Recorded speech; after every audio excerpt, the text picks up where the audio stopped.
I want to give you a bit of background to the area that I grew up in. You see, it was nothing like this. Where I grew up, there was a ritual every Friday night where the local kids would select one random car to set on fire, and the fear of not knowing if it was going to be your car that week is what kept us all together as a community. You know, it was quite an eventful street. Had Barbara, the drug dealer, married to little Tommy, who gave you a Furby. One day there was a match between Celtic and Rangers, and it ended up with Tommy pouring petrol through Tony's letterbox, setting fire to it. Your dad and I sat on the end of the bed in the single room, with a cup of tea, watching it all out the window. It was a very lively area. Yeah, that's to put it lightly. One morning, my stepdad Craig was getting his bright yellow quad bike out of our back garden. It was his midlife crisis on wheels. Once he'd parked it up on the road, he came back to shut the garden gates to find my mum, donning her Asda George dressing gown that I'd bought her for Mother's Day. What? Where on earth did you get that? Get what? That thing? Craig then turned round to find, quite to his surprise, that a small Shetland pony had followed him into our back garden. Craig looked down at the pony and the pony looked up at him, both of them not knowing what to say in this awkward situation. Right, I'm off to work. You can't leave me with this thing.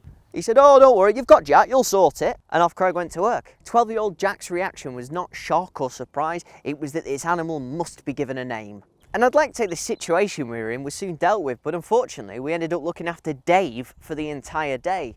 The entire day being my mum's birthday, it turned out. What a wonderful way to celebrate. What theme would you like your party to be, Grace? Oh, equestrian, please. Every animal charity we rang said they couldn't do anything because the pony wasn't in any danger. I can't help you, she said, but if you've still got him by Friday, bearing in mind this was Tuesday, I'll bring you a bale of hay.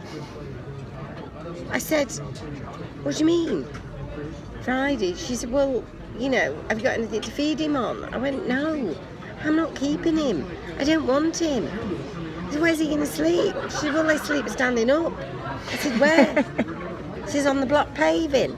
She said, "He'll be fine." So, left with no choice, we decided to take Dave out on tour. I don't know if you've ever walked door to door with a Shetland pony before, but it's a wonderful way to introduce yourself to those neighbours that you've never met before. "Hi, I'm Jack. Is this your pony by any chance?" Most people, it turned out, didn't believe us. They seemed to think it was some sort of elaborate pyramid scheme, like a farm start-up business.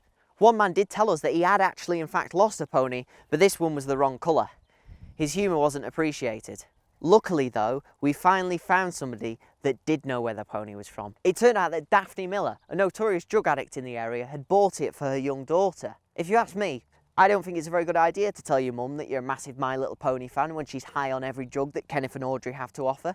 Oh, she says, "I've been looking for him." Dave had obviously got through the hedge and come down there and thought, "There's a nicer garden down this end." That afternoon, my mum was putting the washing out, I was playing Simpsons Hit and Run, and Craig was reading the Auto Trader. All of a sudden, I noticed something out the dining room window. He was back! The pony was in the garden again. In part, we were relieved. We weren't happy with where we'd left him and how Daphne Miller was treating him. But then he shat on the block paving. My mum demanded that he went home again. I don't know where Dave is now. I don't know how long ponies live for, but he does always make sure to send my mum a birthday card every year.